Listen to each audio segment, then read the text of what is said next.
Tu es le même hier, aujourd'hui et pour toujours, ça ne change pas. À l'exception du corps physique. Tu es le même, la même colonne de feu qui a conduit le peuple d'Israël.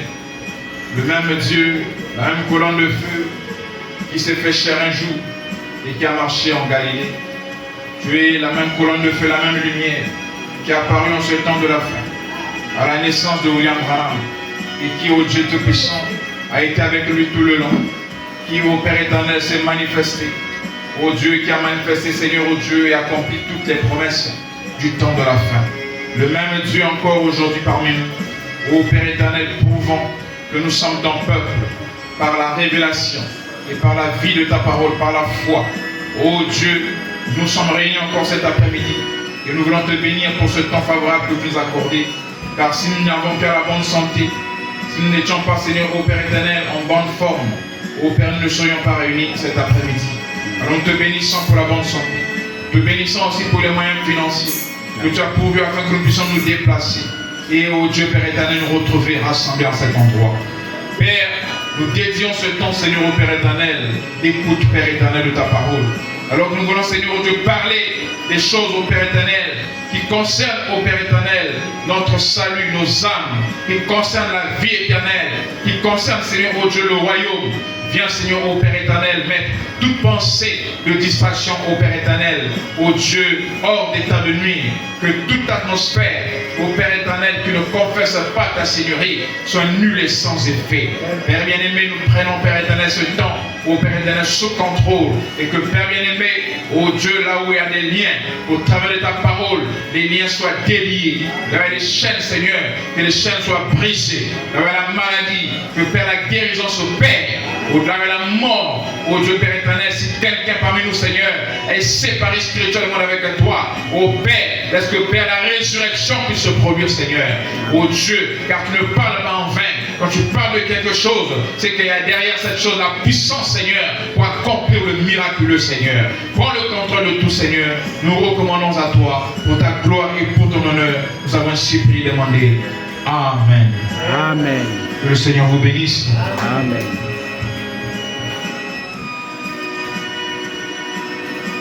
Nous sommes dans notre temps d'écoute de la parole. Nous allons prendre 1 Thessaloniciens. 1 Thessaloniciens, le chapitre 4.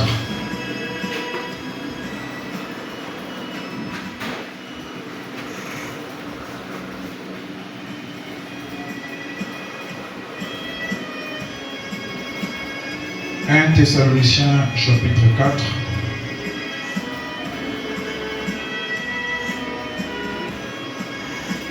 Je vais lire à partir du verset 10.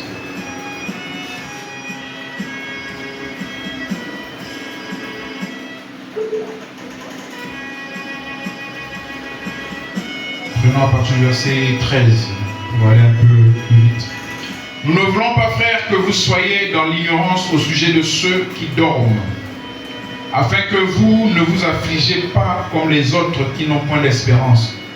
Car si nous croyons que Jésus est mort et qu'il est ressuscité, croyons aussi que Dieu ramènera par Jésus et avec lui ceux qui sont morts. Voici en effet ce que nous vous avons déclaré. Voici en effet ce que nous vous déclarons, d'après la parole du Seigneur. Nous les vivons restés pour l'avènement du Seigneur. Nous ne dévancerons pas ceux qui sont morts. Amen. Amen. Vous pouvez vous asseoir. Pendant que je vais prendre encore une autre écriture dans le livre d'Apocalypse. Apocalypse chapitre 20. Apocalypse chapitre 20. Je vais lire à partir du verset 1. Puis je vis descendre du ciel un ange qui avait la clé de l'abîme et une grande chaîne dans sa main.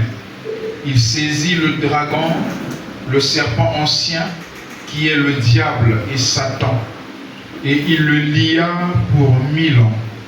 Il le jeta dans l'abîme, ferma et scella l'entrée au-dessus de lui, afin qu'il ne séduisît plus les nations jusqu'à ce que les 1000 ans fussent accomplis. Après cela, il faut qu'il soit délié pour un peu de temps.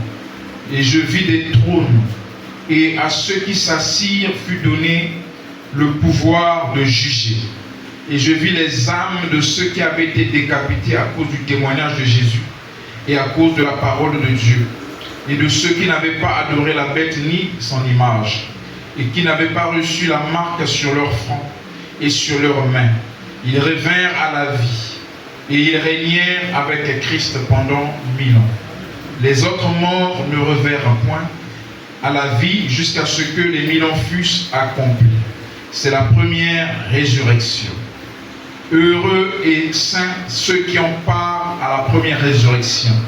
La seconde mort n'a point de pouvoir sur eux, mais ils seront sacrificateurs de Dieu et de Christ, et ils régneront avec lui pendant 1000 ans. Amen. Amen. Amen. Amen. Donc c'est des séries d'enseignements que nous mélangeons toutefois avec la prédication, surtout le dimanche, pour que tout à chacun nous puissions nous retrouver. Et nous bénissons encore le Seigneur pour cette opportunité, la grâce de nous retrouver cet après-midi. Comme je ne cesse de vous le dire ces derniers temps, nous nous réunissons pas pour nous comparer aux autres. D'ailleurs, ce n'est pas notre objectif de ressembler à une quelconque assemblée ou une quelconque église. Déjà que nous sommes en train de prêcher et de condamner ces systèmes. Et donc, loin de nous l'idée de ressembler ou encore de vouloir nous comparer à une quelconque assemblée. Alors quand nous venons ici nous réunir, sortons de la façon de faire ou de voir de tout un chacun ou d'ailleurs, que ce soit dans l'apparence, que ce soit dans les actions, que ce soit dans la prédication, dans les enseignements. Est-ce que quelqu'un est avec moi? Nous sommes conduits par l'Esprit. Et nous voulons sortir de ces créneaux pour que l'Esprit exactement puisse se manifester. Parce que si nous restons dans les traditions, le Saint-Esprit ne pourra pas se manifester librement.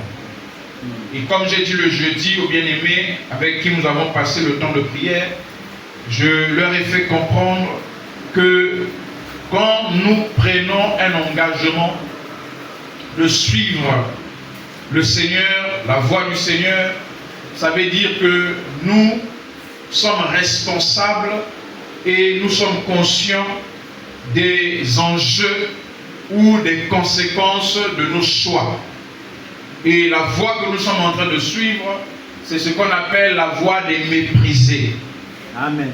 C'est un chemin ou une porte étroite. Amen.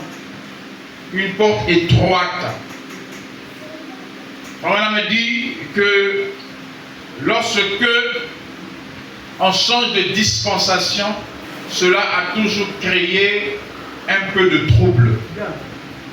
Et le trouble, ce n'est pas simplement avec ceux de l'extérieur d'abord. Ça peut être d'abord avec vous-même. Parce qu'il s'agit de faire autre chose que vous ne faisiez pas autrefois. C'est-à-dire que vous allez à l'encontre de vos habitudes. Vous allez à l'encontre de vos traditions. C'est-à-dire que vous êtes habitué à faire quelque chose, mais on vous dit qu'en réalité, il faut maintenant faire autre chose. Parce que ce que vous faisiez là, il faut laisser ça. Amen. Donc même le fait de venir nous rassembler, comme j'ai dit le jeudi, nous venons nous rassembler le dimanche parce que c'est le seul jour où chacun est certainement libre de venir s'asseoir pour écouter la parole. Mais sinon en réalité, et je crois que le Seigneur Dieu va donner à tout un chacun les moyens d'avoir son véhicule. Et quand nous aurons tous ces moyens nécessaires là, on va sortir de l'apparence de ce système. Parce que jusqu'à présent, nous condamnons ce système, mais nous continuons toujours avec l'apparence de ce système. C'est faute de moyens. Et donc même le fait de venir nous rassembler pour écouter la parole ne devait pas être comme nous le faisons autrefois. Mais on doit comprendre que nous venons pour écouter la parole parce que la parole nous fortifie. Quelquefois, nous ne nous en rendons pas compte. Mais lorsque, naturellement, vous arrêtez de consommer votre nourriture, vous ne mangez pas convenablement, vous allez constater que votre corps devient faible. Votre corps devient faible. Il peut arriver certaines personnes qui se demandent, moi je ne comprends plus, je n'arrive plus à faire ceci, je n'arrive plus à faire cela. Il y a deux choses. Le fait, ce n'est pas d'aller à l'église, mais tu peux aussi aller à l'église, mais ta vie devient encore de plus en plus éloignée de Dieu, parce que tu y vas, mais tu n'es pas connecté quand l'Esprit parle. C'est ça. Donc, premièrement, il faut d'abord aller au rassemblement. Ça, c'est la première des choses. Il faut d'abord être dans l'assemblée, là où la parole de Dieu est prêchée. Parce qu'il est dit, il est doux et agréable aux frères de demeurer ensemble. On vient accomplir l'écriture. Là où 2 ou 3 sont réunis, je suis là. Allez, le fait de venir, c'est déjà bien. Mais quand on y vient, si on vient par habitude, on n'est pas connecté, on n'est pas attentif à l'esprit qui parle. C'est-à-dire que ce qu'on fait là, le fait d'être venu, est multiplié par 7. Donc, venir ici, c'est déjà bien. C'est la première des choses. Mais la chose la plus capitale, après être venu, après d'être assis là, c'est maintenant disposer son esprit. Amen. Pour que quand l'esprit parle, tu puisses saisir la pensée de Dieu. Et c'est ça, quand cette parole pénètre ton esprit, alors ça te fortifie. C'est là où tu verras quelqu'un dire qu'en tout cas j'étais venu, j'avais des problèmes, mais en tout cas je sors, je me sens libre, je me sens léger. C'est parce que la personne a disposé son esprit. Mais laissez-moi vous dire que certains aussi viennent avec leurs problèmes, quand ils sortent de là, ils sont toujours tristes.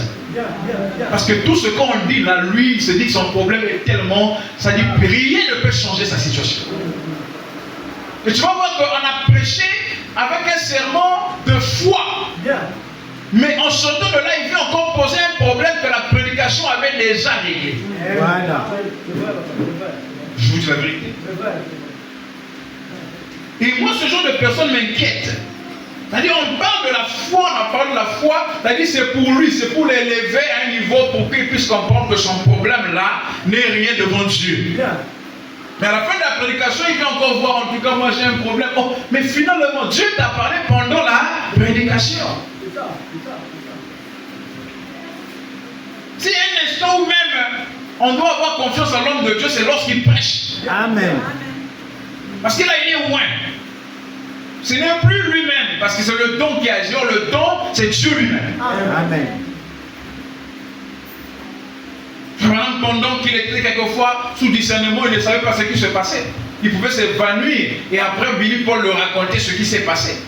Voilà. Raison pour laquelle il pouvait avoir le courage de dire, maintenant, il y a quelques instants, c'était votre frère, maintenant, il s'agit de votre Seigneur. Amen. Parce que ce n'était plus l'homme Branham qui agissait, c'est le Saint-Esprit qui était à l'œuvre. Et là, peu importe ce dont tu avais besoin, tu le recevais. Amen. Et quand nous venons ici aussi, on doit avoir ce même discernement. Alléluia. Mais le fait d'y venir par habitude, c'est ce qui fait en sorte que nous venons avec nos problèmes, nous retournons avec nos problèmes. Nous venons avec nos situations, nous retournons avec nos situations. Il y a une force dans la communion, il y a une force dans les Écritures qui nous demandent de nous rassembler. Amen. Il y a une force dans ça. Surtout lorsqu'on se rassemble autour de la parole, pas autour de l'homme, pas autour d'une idéologie humaine, pas autour d'une doctrine charnelle, mais autour de la parole, de la foi, de la révélation. Il y a une puissance qui est là. Et là, en ce moment-là, on n'a pas besoin d'avoir des centaines et des milliers de gens.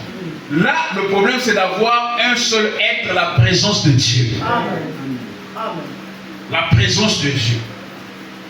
Il est très difficile à un religieux de voir Dieu dans une assemblée d'une minorité.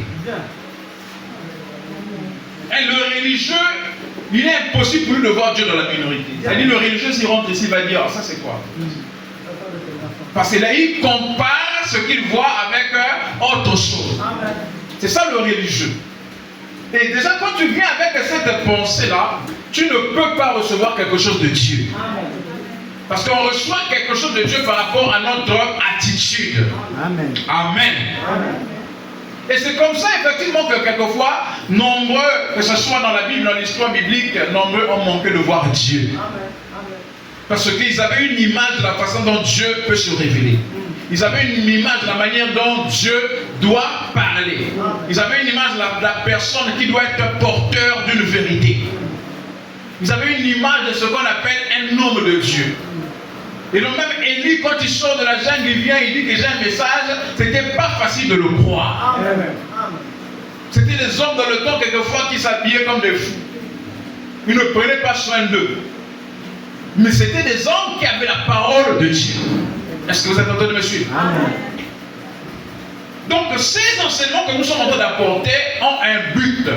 C'est de nous sortir des habitudes et de comparaison. Frère Branham me dit que Israël a beaucoup été frappé par Dieu parce que ce peuple voulait toujours se comparer à d'autres peuples. Amen. Chacun de nous a un dessein. Et le fait que nous soyons rassemblés ici, là, si Dieu t'a vu dans ce rassemblement, ça veut dire que tous, nous avons un but, une mission, une vision. Et donc, d'autres assemblées n'ont pas la même vision et la même mission que nous. Très bien, très bien. Est-ce que vous êtes avec moi? Certains bâtissent le ministère sur le matériel. Qu'il faut construire une église, il faut avoir 4 balcons, il faut réunir d'autres personnes et tout. C'est leur mission. Si c'est ce que Dieu lui a dit, ça n'engage que lui. Mais quand nous sommes appelés à faire quelque chose, ou encore nous sommes appelés à nous rassembler avec certaines personnes, il faut saisir quelle est la mission ou le but de cette assemblée. Et le but ici, c'est de répandre la bonne nouvelle du royaume. Amen. Jésus avait réuni les disciples dans le même but, pour qu'ils puissent répandre la bonne nouvelle du royaume en leur temps. Amen. Amen. Et on ne peut pas bien répandre le royaume si on n'est pas enseigné. Il faut dire que l'enseignement, c'est la colonne vertébrale. Avant d'aller parler de Dieu, il faut d'abord connaître qui est Dieu. Amen. Amen.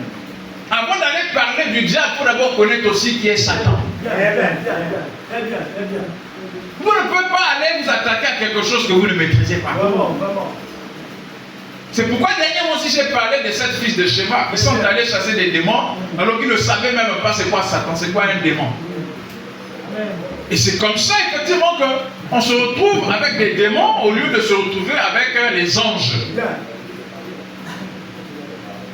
C'est comme ça effectivement que par le zèle qui est un zèle amer, on peut emmener toute une assemblée qui n'est pas enseignée. On les emmène du haut d'une montagne pour faire des jeûnes et des prières, mais ils reviennent avec des démons. Parce que si vous n'êtes pas enseigné, vous pouvez sortir du jeûne avec un démon. Est-ce que quelqu'un peut me... Et ça ne sera pas peut-être un démon de convoitise, ça sera un démon religieux. Un démon d'orgueil, c'est aussi un démon. Est-ce que vous me suivez? C'est quand on parle du démon, on pense seulement c'est la convoitise, c'est sinon. Il y a aussi des démons religieux. C'est-à-dire quelqu'un qui prie beaucoup, qui jeûne beaucoup, mais qui est orgueilleux. C'est-à-dire il a l'orgueil, moi. Mais c'est quelqu'un qui jeûne, qui prie, qui se consacre. C'est-à-dire que lui, dans sa consécration, quand il ressort là, il revient encore avec plus de démons. C'est-à-dire les démons religieux s'ajoutent encore. Donc même le fait d'entrer dans une période de consécration, si vous n'êtes pas enseigné sur la consécration, vous allez rencontrer Satan. Est-ce que quelqu'un avec moi? Je vous dis la vérité, c'est biblique. Jésus a rencontré Satan, vous ne savez pas pendant la période de jeûne? Est-ce que c'est la vérité? C'est pendant la période de jeûne que le diable a tenté Jésus. Il dit que pendant qu'il se consacre pour être avec Dieu, c'est là qu'il y a la tentation.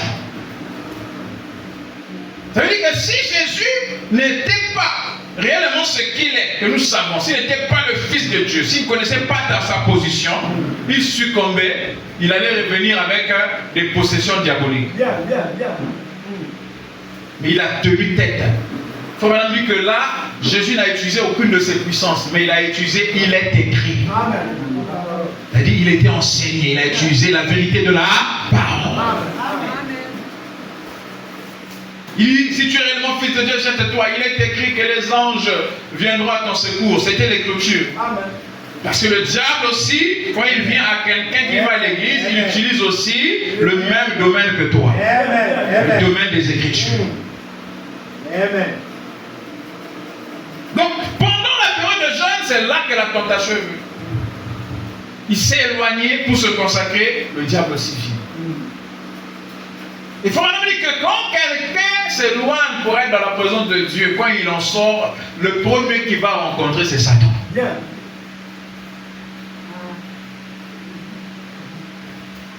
Donc, voilà pourquoi l'enseignement, c'est quelque chose qui est très, très capital. Donc, quand nous venons ici, nous devons nous estimer heureux. Parce que la Bible n'a jamais dit que mon peuple meurt par manque de miracle. Mais la Bible dit que mon peuple meurt faute de connaissance. C'est la connaissance. Parce que si vous n'avez pas la connaissance, facilement, on peut vous séduire. La connaissance, ce n'est pas de dire ce qu'on vous a dit. La connaissance, c'est une conviction, quelque chose au-dedans de vous que vous savez être la vérité. Parce qu'Ève est tombée parce qu'elle n'avait pas la connaissance. Elle avait simplement ce que Adam lui avait dit. Est-ce que quelqu'un est avec moi? Et c'est ça les membres de l'église que nous avons. On a des sœurs et des frères du message qui ont simplement ce qu'on leur a dit. À nous, dans le message, on ne fait pas ceci. Nous, dans le message, ce n'est pas une conviction. Mais c'est une doctrine des hommes. À nous, on ne fait pas ça. Nous, on ne fait pas ça. Et s'il rencontre une véritable opposition, il succombe ou elle succombe. Mais quand c'est une conviction, rien ne peut ôter cela. Rien ne peut ôter cela. Quand c'est une conviction. Rien ne peut venir ôter une conviction. Dieu a une façon de nous éprouver pour réellement voir si nous sommes convaincus de quelque chose. Donc nous devons faire attention. Dans ce que nous sommes en train de dire là, nous sommes en train de dévoiler les enjeux du diable. Surtout quand nous avons parlé de ce que nous avons parlé dernièrement sur la bête, le serpent, comment il agit pendant les réunions que nous avons sur la marque de la bête. Et que nous sommes passés avec cet enseignement, on a toujours souligné des points qui parlent de la religion. Quand nous parlons de la dénomination, quand nous parlons des credos, des dogmes, nous sommes en train de dévoiler les plans de l'ennemi. Parce qu'il est facile de voir le diable loin dans la politique, dans ceci, mais dans la religion, là où nous sommes, c'est là où il est très dangereux. Amen. Parce qu'ici, dans la religion, le diable, c'est un séducteur. Un séducteur. Est-ce que vous êtes avec moi? Amen. Et nous sommes en train de continuer de parler sur la mort. On va continuer de parler sur la mort. Nous sommes en train de parler sur la mort encore. Et aujourd'hui, on va voir un peu dans le plan. Parce que dernièrement, nous avons dit que la mort spirituelle, qui est la séparation de l'âme avec Dieu, est appelée aussi dans le livre d'Apocalypse 20 ici la seconde mort. Et on parle aussi d'une seconde résurrection. On parle d'une première résurrection. Or, la première résurrection, c'est la résurrection dont il est question dans 1 Thessaloniciens chapitre 4. Là où Paul dit que ne soyez pas dans l'ignorance. Il fallait d'abord que les morts en Christ ressuscitent. Ça, c'est la première résurrection. Est-ce que quelqu'un est avec moi? C'est très important. C'est très important. Parce que si vous n'êtes pas enseigné, vous allez rencontrer un disciple de Boris Mota, il va bien vous entendre. Ah. Le message, ce n'est pas le fait de dire je crois le message. Il faut réellement être convaincu et savoir soutenir ce que vous dites croire. Sinon, on va vous embrouiller facilement. Là, on nous voit même des grands, comme on dit, des grands pasteurs, des anciens, qui commencent à régner pour dire que non, finalement le message n'est pas vrai, le frère Branham n'est pas le vrai messager. C'est parce que le diable aussi étudie les Écritures. Très bien, très bien. Les mêmes brochures là, le diable aussi les étudie. Et quand le diable prend ça avec ses serviteurs, il étudie les failles. C'est-à-dire les fautes, là où il peut avoir un peu, il peut s'aimer le doute dans l'esprit des gens. Amen, amen. Or, les églises, qu'est-ce qu'ils ont fait? Ils jouent avec une façon de faire. Attention, n'écoutez pas ça. Attention, ne faites pas ça. Attention, n'allez pas là-bas, n'écoutez pas. Vous empêchez les gens d'écouter quelqu'un qui peut détourner leur foi. Mais vous ne serez pas toujours avec eux. Bien. Un jour, ils seront confrontés, ils vont rencontrer ce genre de personnes-là. Est-ce que quelqu'un est avec moi? Amen. Or, la connaissance, c'est quelque chose. Et cette connaissance-là, ce n'est pas la connaissance-là qui se transmet. Non, c'est vrai, vous recevez cela. Mais au-dedans de vous, il doit avoir aussi une profondeur de connaissance. Voilà pourquoi Pierre dit ajoutez à votre foi la vertu, à votre vertu la connaissance. Parce que la connaissance qui se transmet, c'est comme une information. Bien, bien. Est-ce que quelqu'un est avec moi? Amen. Or, la connaissance, l'information là, doit développer maintenant en vous la connaissance en tant que vertu. Amen. Or, la connaissance en tant que vertu, c'est une puissance, c'est un caractère. Est-ce que vous êtes en train de comprendre ce que je dis? Amen. L'information, c'est une connaissance qui vous est donnée. Mais aussi longtemps que cette information-là ne tombe pas sur quelque chose de surnaturel, c'est ce qu'on appelle simplement la théologie. Donc la seconde mort, c'est la mort des impies. Les impies ou encore les incroyants. Et ce n'est pas le corps de chair, ce sont les âmes, Amen. ce qu'on appelle les perdus. Bien, bien. Avant cette seconde mort, il y a la seconde résurrection. Parce qu'on dit heureux ceux qui ont part à la première résurrection. Ceux qui ont part à la première résurrection, ce sont les saints qu'on appelle les morts en Christ. Amen. C'est-à-dire les âmes qui ont été séparées, qui ont été en attente de la venue du Seigneur. Parce que depuis l'âge de Paul jusqu'au 6e âge, nous avons dit que ces âmes-là qui quittaient, qui se déconnectaient des corps de chair, n'allaient pas directement dans la présence de Dieu. Amen. Mais elles allaient dans ce qu'on appelle la 6e dimension, qui était comme une salle d'attente en attendant le jour de la venue du Seigneur. C'est pourquoi ces âmes-là, ces saints-là doivent ressusciter. Amen. Et la résurrection de ces saints-là, c'est ce qu'on appelle la première résurrection. Heureux ceux qui ont part à la première résurrection.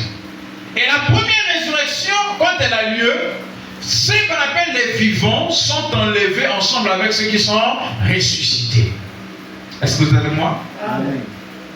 Et le retour de ces saints-là avec Christ, c'est ce qui déclenche le règne du millénium. Est-ce que vous me suivez? C'est là où la Bible dit que maintenant, pendant les 1000 ans-là, le diable est lié. L'abîme est ouvert.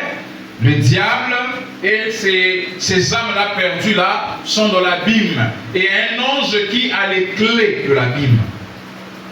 Un ange qui avait les clés de l'abîme et une grande chaîne dans sa main. Donc il saisit le dragon, le serpent, qui est le diable et Satan, et le lia pendant 1000 ans. Il le jeta dans l'abîme, ferma et scella l'entrée au-dessus de lui. Donc pendant le temps du règne, la Bible nous enseigne que le diable, le dragon, le serpent ancien est lié, il est dans l'abîme. Or l'abîme là n'est rien d'autre que la 5e dimension. Et c'est cet abîme là qui est une prison qui revêt maintenant le caractère appelle l'enfer après le règne du millénium. Est-ce que vous êtes en train de me suivre? Donc après le règne du millénium, l'abîme dans lequel Satan est lié avec ses sujets est maintenant appelé l'enfer. Pourquoi l'enfer? Parce que c'est cet abîme-là qui devient enfer, qui termine avec les âmes perdues, ou qui détruit les âmes perdues. Ici, en tant qu'abîme, c'est simplement une prison, en attendant le jugement.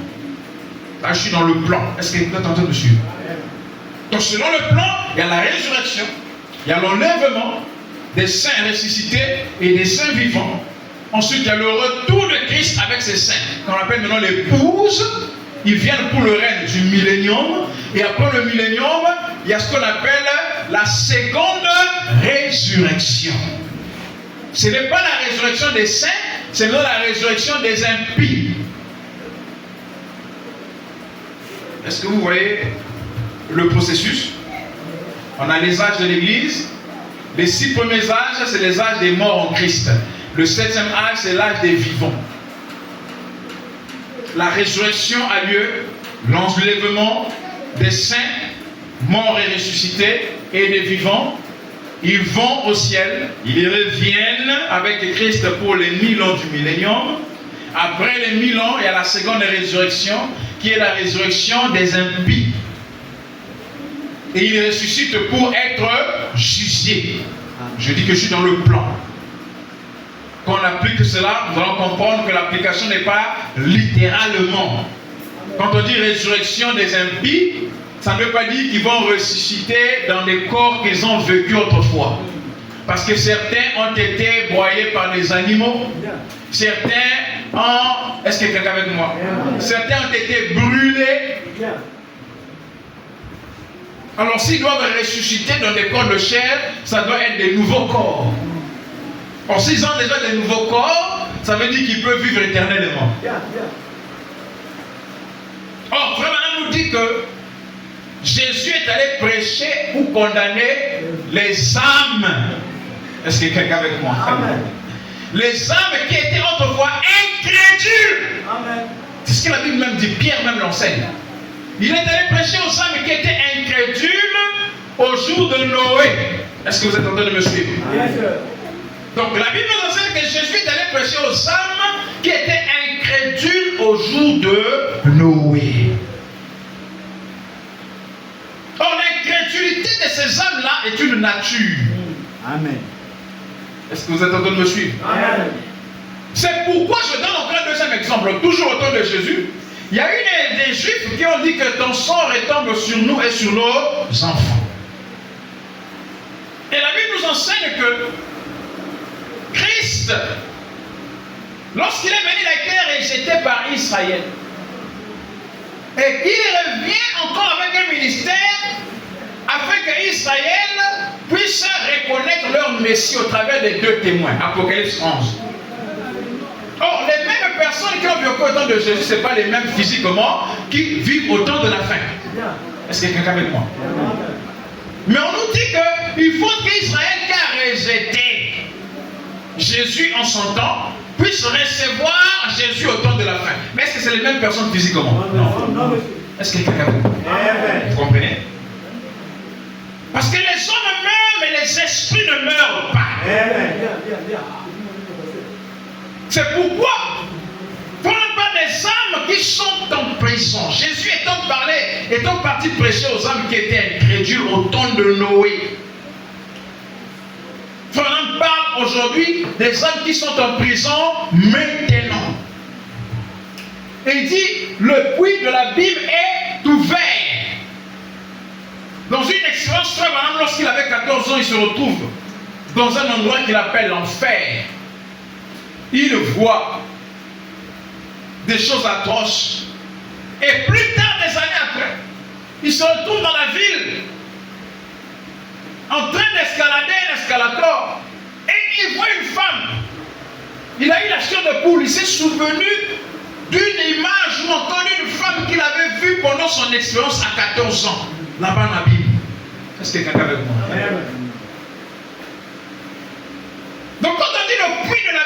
ouvert, c'est-à-dire les esprits des impies qui ont vécu depuis le premier âge, qui ont vécu des temps anciens. Ces esprits-là, quand on parle de la seconde résurrection, on dit que ces esprits-là sont déliés. Est-ce que quelqu'un est avec moi? Ces esprits-là sont déliés. Et c'est ce que Foumanan appelle même la résurrection générale. Quand vous lirez, vous étudierez le message. C'est ce qu'on appelle la résurrection générale. La première résurrection, c'est la résurrection des morts en Christ. La deuxième résurrection, c'est la résurrection générale des impies, des justes, tous ceux qui ont vécu. C'est-à-dire que tous les esprits-là, de ces âmes, est-ce que quelqu'un avec moi? Tous ces esprits-là qui ont vécu sur la terre se manifestent maintenant. C'est-à-dire qu'ils sont déliés. C'est pourquoi vous voyez une telle confusion au temps de la fin. On a l'impression que, c'est-à-dire, c'est un temps difficile. Pas l'impression, c'est vrai, parce que la Bible l'avait dit, ça sera un temps très difficile. Parce que c'est un temps où nous voyons l'accomplissement de beaucoup de prophéties. Et donc, lorsqu'on parle de la résurrection de l'impie, ce n'est pas un cadavre qui a vécu, un homme qui a vécu des années, 1000 ans avant, et il a été enterré, son corps n'existe plus, et ce corps-là va reprendre vie. Non, ce n'est pas ça. Il s'agit ici de l'esprit qui a animé cet homme pendant qu'il était sur terre. Or, cet esprit-là a la même nature, parce que ceux qui ont la vie éternelle ont la même nature, ceux qui ont la vie de la perdition ont la même nature. C'est cette nature-là qui est jugée. Est-ce que vous êtes avec moi? Amen. Si la condamnation est par représentation, alors on doit comprendre que même le jugement dernier des impies est par représentation. Ceux qui sont au présent représentent ceux qui avaient la même nature qu'eux qui avaient vécu pendant des années antérieures. Amen. C'est une condamnation par représentation. Alléluia. Amen. Je donne encore un autre exemple. C'est peut-être dans le sens opposé, mais ça va dans la même pensée. La Bible nous parle d'Abraham qui avait payé la dîme. Mais Paul, quand il vient, il dit que Lévi paya la dîme. Quand Abraham a payé la dîme, il était dans le sein d'Abraham. Amen. Amen. Or, Lévi, c'est le fils de Jacob. Bien. Jacob, le fils d'Isaac, et Isaac, le fils d'Abraham. Amen. Donc, Lévi est l'arrière-petit-fils d'Abraham. Est-ce que vous êtes avec moi? Amen. Donc, il n'était même pas encore vivant. Physiquement parlant, il n'était pas dans le sein d'Abraham, parce que celui qui était dans le sein d'Abraham, c'est Isaac. Isaac a donné Jacob, Jacob a donné Lévi. Mais étant dans la lignée, Bien. on dit que Lévi paya la dîme. Amen. Amen. Comment vous pouvez expliquer ça? Et quand il vient physiquement sur la terre, il ne paye pas la dîme. Parce que c'est la tribu des sacrificateurs. Amen. Amen. Donc avant qu'il ne soit manifesté, l'action qui a été faite par Abraham a compté pour lui. Bien. Donc ici, la seconde mort concerne les impies qui ressuscitent dans une seconde résurrection. C'est-à-dire ces esprits-là qui ont la même nature là, sont représentés par ceux qui sont là au temps où les promesses du temps de la fin s'accomplissent. Cela représente tous ceux qui ont la même nature auparavant. C'est-à-dire c'est une même lignée. Ils sont condamnés au travers de ceux qui sont là.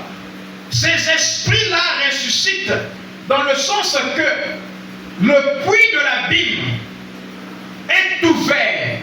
Donc tous ces esprits-là ayant la même nature viennent oindre les vivants, ceux qui sont sur terre. Parce que quand on parle des démons, sachez que vous pouvez être loin de plusieurs démons. Amen. Voilà pourquoi on dit le fou de Gadara, c'était une légende des démons. Les démons. la femme samaritaine était possédée de plusieurs démons. Marie de Magdala, plusieurs démons. Est-ce que quelqu'un est avec moi? Amen. Donc quand ces esprits-là, le puits de l'abîme est ouvert et ces esprits-là ressuscitent, c'est-à-dire ressusciter, c'est quitter l'abîme, être délié pour se manifester dans une dimension donnée. Amen. Amen. Parce que même quand on dit que les saints de l'Ancien Testament étaient ressuscités, c'est simplement parce qu'ils avaient quitté la 5e dimension et ils sont revenus à la vie dans la 6e dimension. Amen. Amen. Quitter une dimension pour une autre, quitter une dimension où vous êtes dans l'inférieur pour aller dans une dimension supérieure, c'est une résurrection. Est-ce que vous êtes en train de me suivre? Donc on dit heureux ceux qui ont part à la première résurrection, car la seconde résurrection, c'est pour les impies. Et cette seconde résurrection, c'est pour que ces hommes-là soient jugés. Et ce jugement-là aussi, comme nous l'avons dit, c'est un jugement par représentation. Parce que le jugement, à l'issue du jugement, c'est là où il y a la condamnation. Bien, bien. Il faut maintenant nous apprécier la condamnation par représentation. Ces hommes sont condamnés par représentation. Parce que ces hommes-là étant dans le monde invisible, on ne peut pas les voir, mais il y a des corps là de ces âmes-là. Il y a des âmes qui sont connectées à des corps possédés par les esprits des âmes qui ont vécu là aussi. Voilà. Amen. Est-ce que quelqu'un avec moi? Amen. Et ces hommes-là représentent tous ceux qui ont la même nature et qui ont eu la même nature qu'elle. Et quand la parole de Dieu est prêchée, quand ces hommes-là rejettent la parole au temps de la fin, la Bible dit que celui qui croira sera sauvé. Celui qui ne croira pas sera condamné. Or, le jugement dernier est en rapport avec l'évangile du temps de la fin, parce que le temps de la fin a des promesses qui nous parlent de l'avènement du jugement. Or, le jugement ne peut commencer que lorsque le juge est installé. Très bien, très bien. Et quand le juge est installé, or le juge suprême, c'est un ministère de Christ. Amen.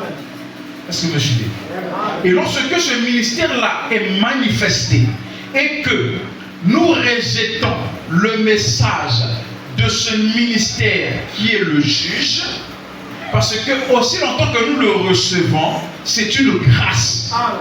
Mais quand nous rejetons cela, ça devient un jugement. C'est pourquoi on parle du jugement dernier. Amen.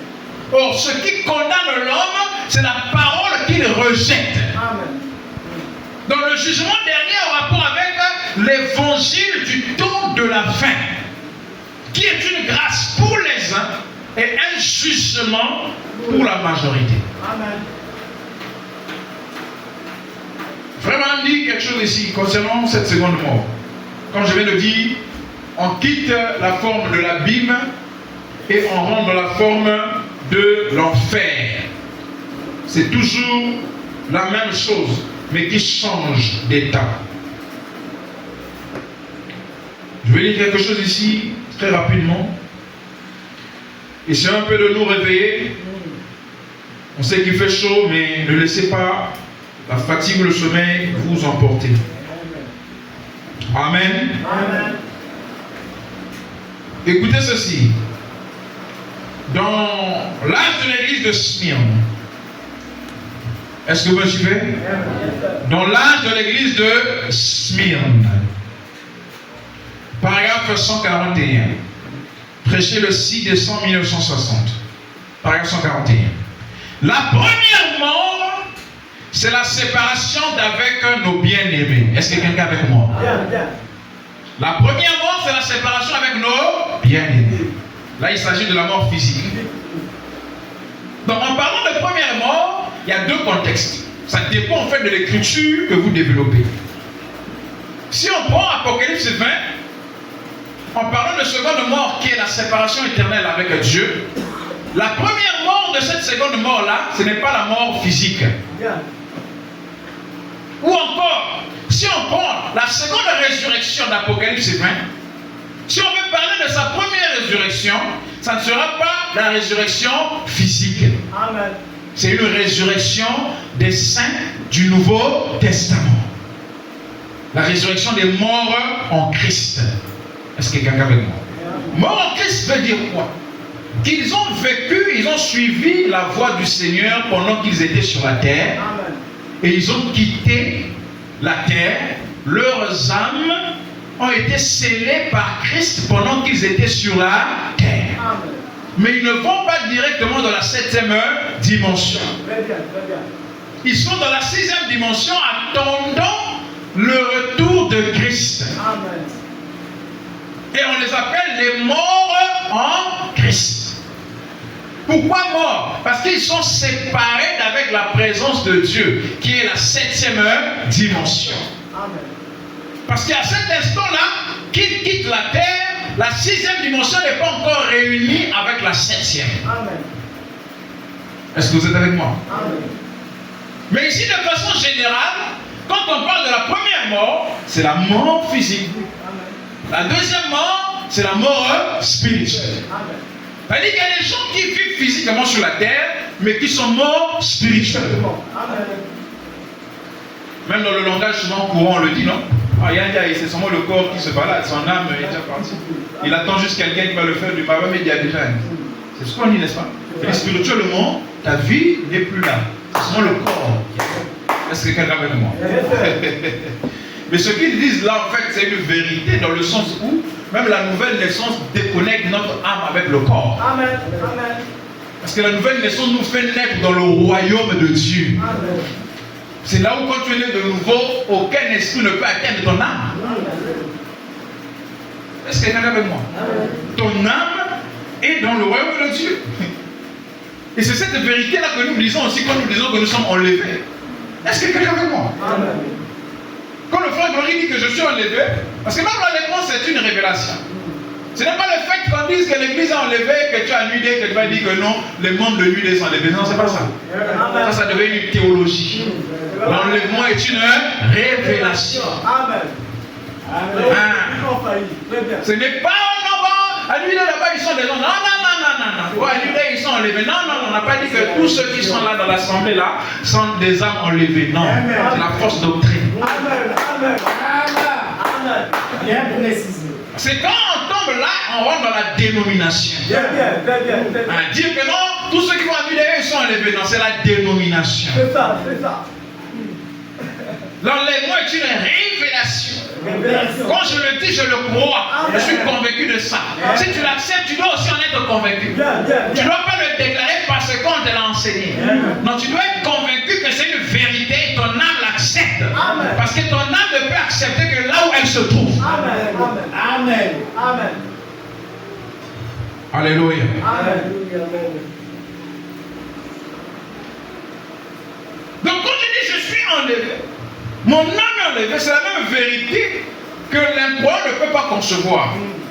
Parce qu'il voit mon corps de chair, je suis en train de causer avec lui, mais il dit je suis enlevé. Il ne comprend pas qu'il ne s'agit pas de ce corps de chair, il s'agit de l'âme. Amen. Est-ce que quelqu'un avec moi? Yes, sir. Yes, sir. Gloire à Dieu. Parce que même Jean étant dans l'île de Patmos, on a dit que l'enlèvement de Jean était le type de l'enlèvement de l'église. Amen. Mais on dit que Jean fut ravi en esprit au jour du Seigneur. Mais on n'a jamais lu là où il est écrit que le chef de la prison était à la recherche de gens qui avaient disparu. Est-ce que quelqu'un avec moi? Jean physiquement n'avait pas disparu. Mais à l'intérieur de lui, Jean avait disparu. Est-ce que quelqu'un avec moi? Parce qu'il était passé d'un état à un autre, d'une dimension à une autre. Quand on dit Jean monte, la voilà a ravi Jean au jour du Seigneur. Mais son corps était toujours là, dans l'île de Patmos. Est-ce que quelqu'un avec moi? Nous croyons que nos âmes sont élevées, mais nos corps sont dans l'île de Patmos.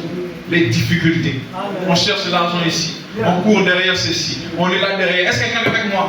Jean était ravi, mais son corps était là dans l'île de Patmos.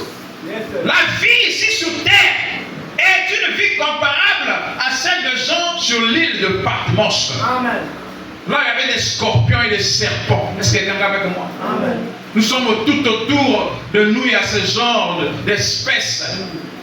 L'escroquerie à gauche, la mendicité à ceci, la pauvreté, tout est là autour de nous, la médisance. On est là autour. Est-ce que quelqu'un est avec moi? Au-dedans de nous, il y a quelque chose qui s'est passé. Amen. Et quand Jean était ravi dans l'île de Patmos, au jour du Seigneur, son âme était ravie. Vous allez voir que Jean, au lieu de parler des souffrances, est-ce que quelqu'un me suit? Amen. Au lieu de parler des souffrances qu'il endurait sur l'île de Patmos, au contraire, dans le livre d'Apocalypse, il nous a parlé de la gloire de Dieu qu'il avait vue. Amen. Oh là là. Il a oublié les souffrances. Dans l'île de Patmos, il souffrait. Mais son expérience ravie au jour du Seigneur l'a fait oublier les souffrances. Est-ce que quelqu'un est en train de me suivre? Amen. Quand quelqu'un passe toute sa vie à se plaindre, sachez que son âme est nulle part. Amen. Vraiment. Jean était ravi au jour du Seigneur. Son corps était là dans la souffrance. Lisez l'histoire, on dit même que Jean, on l'avait placé dans un tonneau d'huile. L'huile qui bouillit, qui est en train de bouillir, Jean, son corps fut placé là-dedans. Mais vous avez déjà lu dans le livre d'Apocalypse là où il a expliqué ça? Est-ce que quelqu'un est en train de le dire? Non. Ah? Vraiment. Jean a souffert. Dans sa vie naturelle, comme ça, un homme qui a souffert. J'ai l'impression même que c'est le disciple qui a plus souffert parce qu'il a vécu plus longtemps que les autres. Mais c'est le disciple aussi que Jésus aimait le plus. Amen. Quand Dieu vous aime, oh, faites attention. Son amour, ce n'est pas comme l'amour des hommes. Quand on t'aime, on est là, comme on dit en anglais, on te spoiling, on te donne tout ce que tu peux. Non. Dieu, quand il t'aime, ça veut dire qu'il te donne une lourde tâche. Il te donne une lourde tâche, une grande responsabilité. Donc je reviens sur ce point important, les bien-aimés. Jean, quand on parle de Jean là, ce n'est pas une histoire racontée ou encore un conte, c'est réel, c'est quelqu'un qui a vécu. Amen. Parce que souvent quand on parle des choses passées, on ne s'imagine pas réellement ce que ces gens-là ont enduré. Ce n'étaient pas des anges, c'était des hommes comme nous, avec des faiblesses. Est-ce que quelqu'un avec moi? Avec des besoins aussi. Mais ils ont sacrifié certains de leurs besoins, certaines visions qu'ils avaient de la vie pour la cause du Seigneur. Il s'arrive là sur l'île de Patmos, Jean, il souffre, mais jamais vous allez voir Jean en train de détailler les souffrances qu'il a eues. C'est en passant dans la Bible, dans l'Apocalypse, vous allez voir Jean, il vous parle de l'île de Patmos. Moi, votre frère, ayant eu part aux souffrances et aux tribulations. Et il passe. Il ne va pas vous expliquer que non, ce jour-là, ils sont venus dans ma cellule, ils m'ont frappé, ils m'ont abandonné sans manger, et tout, je n'ai pas mangé toute la journée. Est-ce que quelqu'un est avec moi? Amen. Est-ce que ça rentre bien? Amen. C'est qu'on dit que non, Jean est le type de l'église qui était enlevé, là tout le monde dit Amen, enlèvement. Mais il redescend encore sur terre. Quand il était enlevé, son âme était enlevée, son corps souffrait. Mais il ne s'est pas plaint, il n'a pas passé tout son temps à passer de maison en maison pour se plaindre, d'église en église pour se plaindre. Non. La gloire qu'il avait vue au jour du Seigneur l'a rempli de joie. Et quand ça l'a rempli de joie, il s'est mis à témoigner la gloire de Dieu. Quand il y a quelque chose dans ta vie qui te donne la joie, cramponne-toi là-dessus. Oublie le reste. Est-ce que tu es avec moi?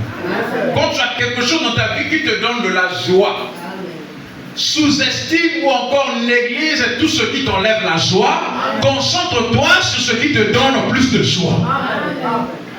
C'est ainsi que tu vas aller dans le bonheur. Parce que lorsque nous faisons trop la promotion de ce que nous n'avons pas, alors nous allons toujours manquer beaucoup. On doit aussi bénir Dieu pour ce que nous avons. Est-ce que quelqu'un est avec moi? Tu as un peu, bénis Dieu pour ça. Oublie d'abord le beaucoup que tu n'as pas encore. Non. Concentre-toi d'abord sur le peu que tu as. Entretiens le peu que Dieu t'a donné, et au fur et à mesure, tu vas avoir la satisfaction. Donc Jean ne s'est pas concentré sur le mal qu'il vivait. Mais il s'est concentré sur le bonheur que Dieu l'avait fait voir. Alléluia. Est-ce qu'on peut acclamer d'abord pour le Seigneur? C'est ce que nous devons faire. Concentrons-nous sur le bonheur, la gloire que Dieu nous donne. Amen. Concentrons-nous sur ça. Il dit, la première mort, c'est la séparation avec nos bien-aimés. Nous allons dans la présence de Dieu. Jamais hors de sa présence. Jamais hors de quoi? Sa présence. Voyez maintenant, s'il y a une seconde mort, alors ça doit être la mort de l'âme. Amen. Alléluia. Amen. L'âme meurt. Et l'âme qui meurt, c'est celle qui a péché. Parce que l'âme qui pêche, c'est celle qui mourra. Ça a été dit dans le futur parce que la mort de l'âme, c'est au temps de la fin. C'est-à-dire le temps dans lequel vous et moi avons vécu. Et ça s'est passé après ou avant que nous soyons venus sur terre. Parce que quand on parle des promesses du temps de la fin, c'est pendant que celui qui a le ministère du juge est sur la terre. Est-ce que quelqu'un est avec moi? Le grand jugement se passe au travers du juge suprême. Et celui qui a le ministère du juge suprême a toujours été un prophète. Amen. Est-ce que vous le savez? A toujours été un prophète. C'est pendant que Élie était sur la terre qu'il a vu le ciel comme étant un ciel des reins. Or les reins, c'est le jugement. Le ministère d'Élie, quand il vient, il y a le jugement. C'est ainsi que quand Jésus est venu sur la terre, il a répété l'écriture d'Ésaïe qui disait que voici l'Éternel, l'Esprit du Seigneur est sur moi pour proclamer une année de grâce, pour relever le boiteux, pour guérir le lépreux. Le même verset parlait aussi du jugement, mais il n'a pas lu ça. Il s'est simplement arrêté sur la grâce parce que lors de sa première venue, il était venu pour la grâce. Très bien, très bien. Et la partie du verset qui restait concernait sa seconde venue. Parce que le jugement, c'est en rapport avec sa seconde venue. Et quand le jugement a lieu, c'est là où l'âme qui a péché, la condamnation de l'âme qui a péché, c'est la mort. La sentence, c'est la mort. Amen. Voilà pourquoi on dit que l'âme qui pêche, c'est celle qui mourra. Parce que la mort de l'âme, selon les promesses et la confirmation de livre d'Apocalypse chapitre 20, c'est au temps de la fin. Par la seconde mort, qui est la mort de l'âme. Et comment encore est appelée la seconde mort, la mort de l'âme? C'est ce que nous allons découvrir ici. Est-ce que vous êtes avec moi? S'il y a une seconde mort, alors ça doit être la mort de l'âme. Et alors, celui qui vaincra le monde, ou vaincra les choses du monde, aura la vie éternelle. Et n'aura pas affronté la seconde mort. Voilà, c'est la vie éternelle. Mais le pécheur, la Bible dit, la femme qui vit dans le plaisir est morte, quoique vivante. Pas vrai? L'âme qui pêche, c'est celle qui mourra certainement. Que signifie mourir? C'est être totalement séparé. Ne plus exister. Voyez? Elle est donc retranchée, c'est vrai. Elle est donc retranchée, c'est vrai, elle est retranchée. C'en est terminé. Combien de temps cela prendra-t-il? Elle repassera par le même processus par lequel elle a existé. Oh my, c'est passé quelqu'un avec moi. Ça, je vais d'abord laisser ça. Je sens comme les gens sont fatigués. Amen. On ne pourra pas bien saisir ça. C'est une partie très importante. La mort de l'âme, il faut dire que ça veut dire qu'elle va repasser par le même processus par lequel elle a existé. Souvenez-vous toujours de ce que j'ai toujours dit. Selon la loi de Lavoisier, rien ne se crée, rien ne se perd, tout se transforme. Frère Branham est en train de toucher ce point ici. Mais je vais sauter ça pour qu'on puisse y revenir le dimanche prochain, commencer par là, quand les gens seront un peu frais. Est-ce qu'il y a quelqu'un avec moi? Amen. La seconde mort, Frère Branham l'appelle encore les temps de feu ou l'enfer. Amen. Dans l'exposé de cet âge de l'Église, l'âge de l'Église de Smyrne, nous savons tous que la seconde mort est les temps de feu. Est-ce que quelqu'un avec moi? Amen. Les temps de feu, ce n'est pas un endroit comme on nous le montre Et ça fait pitié de voir même certains prédicateurs du message qui illustrent l'enfer avec du feu qui brûle des gens, les gens en train de crier. Ah, le feu. On a dit que Dieu utilise un langage naturel mais pour parler des choses spirituelles. Amen. Est-ce que quelqu'un avec moi? Parce que même l'impie, Paul dit que l'impie là sera détruit par le souffle de la venue du Seigneur. La colonne de feu est un feu, mais pas comme le feu que vous avez là, comme vous allumez avec vos allumettes. Est-ce que quelqu'un est en train de suivre? Amen. La colonne de feu est une lumière. Amen. Est-ce que vous êtes avec moi? La lumière. Oh my. Parce que imaginez ici l'étang de feu comme étant un étang naturel là où il y a le feu, les gens tombent dessus, ils crient et tout. C'est être comme effectivement les témoins de Jéhovah et le reste, en quoi nous avons reçu la révélation. Vraiment. Si on imagine les temps de feu l'enfer comme les autres, en quoi nous avons reçu la révélation. Or, j'ai dit tout à l'heure, pour ceux qui étaient attentifs, que la cinquième dimension est appelée l'abîme, et c'est le même abîme là qui revêt l'identité ou appellation enfer. Ça veut dire que l'abîme est transformé en enfer. L'abîme qui est une prison est transformé en enfer afin de pouvoir accomplir la seconde mort qui est la destruction des âmes perdues. Amen. L'enfer c'est pour détruire les âmes perdues. Or ces âmes-là au départ ont été créées par Dieu. Amen. Est-ce qu'il y a quelqu'un avec moi? Amen. Donc en réalité, ces âmes-là, une fois détruites, doivent retourner sous forme de source. Or la source de ces âmes-là, c'est Dieu lui-même. Amen. Amen. Amen. Oh my. Est-ce qu'il y a quelqu'un avec moi? Amen. L'intelligence derrière la création de ces âmes-là, c'est Dieu. Dans la déformation de ces âmes au fil du temps, en sont devenus des âmes perdues, encore des démons et tout ça, Dieu détruit toute cette perversion jusqu'à arriver à la création. Et avant qu'il y ait création, il y avait d'abord une intelligence qui a créé. Est-ce que quelqu'un avec moi?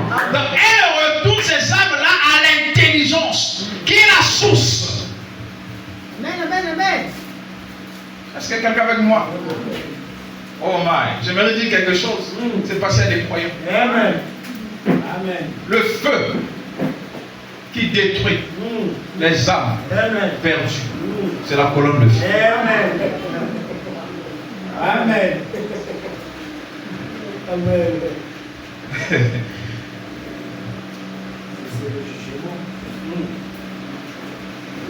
Le jugement, c'est ça. C'est ça. Le feu qui détruit les âmes perdues, c'est la colonne de feu. Amen. C'est pourquoi j'ai souligné, insisté que c'est d'abord l'abîme et l'abîme devient l'enfer. Est-ce que quelqu'un avec moi? Amen. Parce que la quatrième dimension qui est l'abîme, plutôt la cinquième dimension qui est l'abîme, est aussi une création de Dieu. Amen. Amen. Donc même pour que la cinquième dimension soit transformée, il faudrait que le feu puisse consumer cette dimension. Amen. Or, consumer la chose, c'est que la chose doit retourner à la source. Amen. C'est pourquoi même Jésus, est-ce que quelqu'un avec moi? Amen. Même Jésus, que les gens veulent le voir à l'âge de 33 ans, ils ne le verront plus jamais. Jamais. Parce que même ce corps est retourné à la source. Amen. Yeah. Paul a rencontré, il dit, qui es-tu Seigneur? Je suis Jésus que tu persécutes. Mais il n'a pas vu le visage de l'homme de Galilée. Amen. Est-ce que quelqu'un avec moi? Amen. La colonne de feu n'a pas un visage. Même pas. Gloire à Dieu. Même le fait que nous essayons de mettre l'image de Jésus dans la nuit, en fait, c'est parce que nous voulons le faire. Amen. C'est pas ça. C'est des sentiments. Amen. Est-ce que quelqu'un avec moi? Amen. La nuit, c'est une constellation des 7 anges. Or, les 7 anges-là sont appelés aussi les 7 esprits de Dieu. Or, c'est cet esprit-là ne parle que d'un seul esprit, mais qui s'est manifesté au travers d'une multitude. Amen. Or, cette multitude-là n'a pas un visage. Est-ce que quelqu'un est avec moi? C'est comme quand on parle de la voix de Dieu. Ce n'est pas la voix d'un seul homme. Amen. Mais c'est la voix des grandes eaux, la voix d'une multitude. Parce que Dieu, dans son essence, est pluriel. Alléluia. Amen. Dieu, dans son essence, n'est pas singulier, mais il est pluriel. C'est pourquoi on ne l'appelle pas Eloah, mais on l'appelle Elohim. Très bien. L'ensemble des Eloah. Voilà. C'est ça Dieu. Alléluia. Amen. C'est pourquoi vous allez voir que dans la majorité des religions, il y a un bout de vérité. Bien. Amen. Amen. Parce que même les polythéistes, quand ils voient Dieu au pluriel, plusieurs dieux, en fait, c'est une vérité qui a été mal comprise. Bien. Alléluia. Amen. C'est dangereux là où j'étais là. Amen. Gloire à Dieu. Amen. On dit que même l'idolâtrie, c'est l'exemple de la véritable adoration. Amen. Bien. Mais ce que vous devez comprendre, c'est que tous ces mouvements, toutes ces inventions-là de la religion-là, ce sont des inspirations des gens déchus. Or, les anges déchus ont été autrefois dans la présence de Dieu. Donc, chacun est venu avec une vérité. Amen. Bien. Or, nous ne voulons pas une vérité. Vraiment, on dit que le 7e ange va prendre tout ce qui a été laissé en suspens. Le 7e ange, alléluia. Le 7e ange rassemble toutes les vérités mystères. Alléluia. Amen. Or, toutes les vérités mystères là ne sont pas seulement dans la Bible. C'est-à-dire, il prend chaque vérité qui se retrouve dans chaque. Amen. Amen. Gloire à Dieu. Amen. Il va même chez les formations, il prend les vérités. Amen. Ça nous appartient. Oh my, c'est pas quelqu'un avec moi. Amen. Il rassemble toutes les vérités. Dans les formations, on dessinait le triangle. Ils ont dit que c'est le triangle du savoir. Le 7e ange doit prendre ça, il ramène cela à sa juste place. Pour vous dire que non, il s'agit ici de la pierre de fête ou de l'étoile de David. Est-ce qu'il y a avec moi? Amen. Voilà pourquoi quand ils viennent dans nos assemblées, ils voient, ils disent, oh mais ça, nous aussi nous en avons et tout. Oui, c'est une vérité. Parce que la pyramide Enoch, c'était la parole de Dieu. Amen. Quand Dieu passait à autre chose, le diable est venu, il a pris. Alors toutes ces vérités depuis le commencement, depuis le zodiaque, quand Madame vient, il doit prendre toutes ces vérités-là, les rassembler. C'est ça qui fait le message. Amen. Et ce qu'ils n'avaient pas, et ce qu'ils avaient mal interprété, ils prennent tout. Ils vous rassemblent, ils vous mettent ça à leur juste place. Vous avez le message de l'heure. Amen. Gloire à Dieu.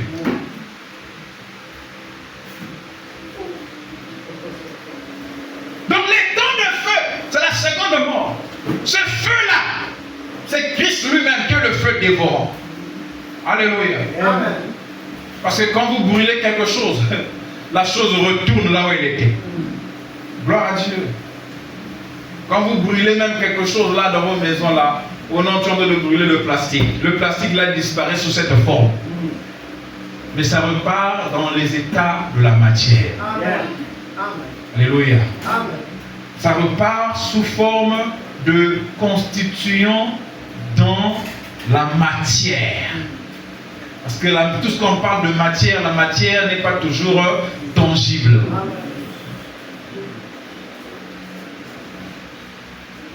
Tout ce que vous brûlez retourne sous un état donné. Ça perd simplement la forme dans un état dans lequel vous avez brûlé ça. Ça retourne sous un autre état. Vous devez comprendre que Dieu est l'auteur de la création. C'est en cela que vous allez comprendre quand la Bible dit je suis l'alpha et l'oméga. Alléluia. C'est un grand enseignement. Les gens sont alpha, oméga, le roi des rois, ils ne comprennent pas. Alpha veut dire le commencement et la fin. Et lui, c'est celui qui a commencé au début là. Il n'y avait que lui. Tout est sorti de lui. À la fin aussi, vous n'allez voir que lui. Elle dit que tout ce qui est au milieu retourne en lui. C'est ça l'alpha et l'oméga. Le diable n'existe plus sous la forme qu'il avait en tant que détracteur, adversaire des fils de Dieu. Il n'existe plus sous cette forme. Est-ce qu'il y a quelqu'un avec moi? Parce qu'au commencement, il n'en était pas un. Si. Dieu détruit par l'enfer, il détruit cette forme de perversion. Or, la source de la création de cet être-là, c'était Dieu lui-même. Est-ce que quelqu'un est avec moi? Parce que Lucifer était un attribut de Dieu. Gloire à Dieu. Parce que dans sa pensée, Dieu lui-même voulait qu'il puisse avoir un combat. C'est un réalisateur de films. Il crée lui-même ses acteurs. Il s'adresse à être comme ça, comme ça, comme ça, comme ça. Et vous qui suivez le film, et vous allez voir qu'il y a certains acteurs qui jouent toujours les rôles bizarres. Parce que ça se marie avec leur façon d'être, de parler, de marcher. Donc du coup, pour les enfants, on a toujours appelé ces gens-là, ça c'est l'assassin. L'autre on l'appelle l'acteur. Est-ce que quelqu'un est avec moi? En réalité, tous sont des acteurs. Certains jouent simplement pour le bien, d'autres pour le mal, mais tous sont des acteurs du même film. Or, la rédemption est un film dont Dieu lui-même est le réalisateur. Alléluia. Seulement l'inconvénient de ceux qui ont joué du mauvais côté, c'est qu'ils ne vont plus exister sous la forme physique. Alléluia. Ils vont rester dans un souvenir. Est-ce que quelqu'un avec moi? Parce que souvenez-vous, Dieu a en lui un livre de souvenirs. Mais ceux qui ont joué dans ce côté, de ce côté de la lumière, de la parole, comme nous avons dit le dimanche passé, on parle d'un corps physique glorifié. Parce qu'ils régneront sur la terre. Ils doivent vivre éternellement sur la terre. Donc terminons avec cette lecture. Et la mort et le séjour des morts furent jetés dans les temps de feu. C'est la seconde mort. Je crois que la Bible dit clairement ici que celui qui vaincra n'aura pas à souffrir la seconde mort. Or la mort, le mot mort vient, c'est ceci, c'est la séparation. Maintenant, quand on est séparé de Dieu par le péché, on est déjà mort. C'est la Bible qui le dit.